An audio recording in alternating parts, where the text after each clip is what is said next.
मेरे अति प्रिय मित्र, हम लोग परमेश्वर कौन कौन सी प्रकार से हमें बातें करते हैं उसी विषय का हम लोग अध्ययन कर रहे हैं। तो आइए हम लोग दूसरा विषय को अध्ययन करेंगे। परमेश्वर हमें दर्शन देकर बातें करता है। हम लोग निकालेंगे न्याय का पुस्तक उसका 6 अध्याय 11 पद और 12 पद। यहाँ इस प्रकार लिखा हुआ है, फिर यहोवा का दूत आकर उस बांज वृक्ष के तले बैठ गया जो ओर्पा में अबीएजेर योआस का था, और उसका पुत्र गिदोन एक दाखरस के कुंड में गेहूं इसलिए झाड़ रहा था कि उसे मिद्यानियों के हाथ से छिपा रखे। और उसको यहोवा के दूत ने दर्शन देकर कहा, हे शूरवीर सुरमा, यहोवा तेरे संग है। मेरे अति प्रिय मित्र, यहाँ परमेश्वर गिदोन को दर्शन देकर बातें करता है।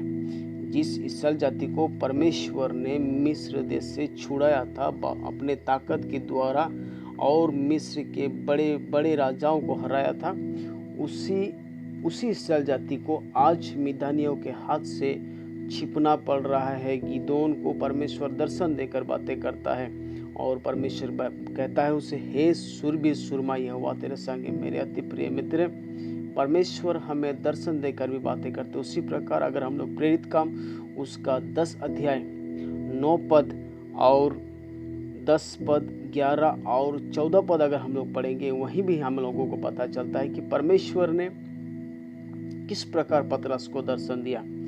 परमेश्वर ने किस प्रकार पतरस को दर्शन दिया कि वो अन्य जातियों को भी एक समान सा, किसी को के ऊपर पक्षपात ना करे, इस बातों को परमेश्वर पतरस को सिखाता है। उसी प्रकार अगर हम लोग प्रकाशित वाक्य को अध्ययन करेंगे, वहाँ पर भी हम लोगों को पता चलेगा कि पूरा प्रकाशित वाक्य परमेश्वर यूहन्ना को दर्शन देकर बातें करते। इसका मतलब ये होता है मेरे प्रिय, परमेश्वर हमें स्वप्न के द्वारा, उसके बाद दर्शन के द्वारा और उसके दासों के द्वारा भी हमसे बातें करता है। तो आइए हम लोग पार्ट 3 में हम लोग देखेंगे कि परमेश्वर अपने दासों के द्वारा बातें करता है, तो उस बातों का हम लोगों को किस प्रकार से समझना चाहिए।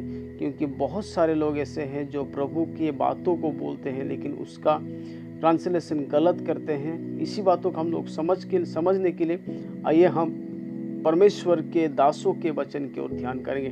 तो मैं आज का ये जो दर्शन के विषय इतना ही बोलूँगा। परमेश्वर आप सबों को बहुत आयत के साथ आशीष करें। Okay, praise the Lord.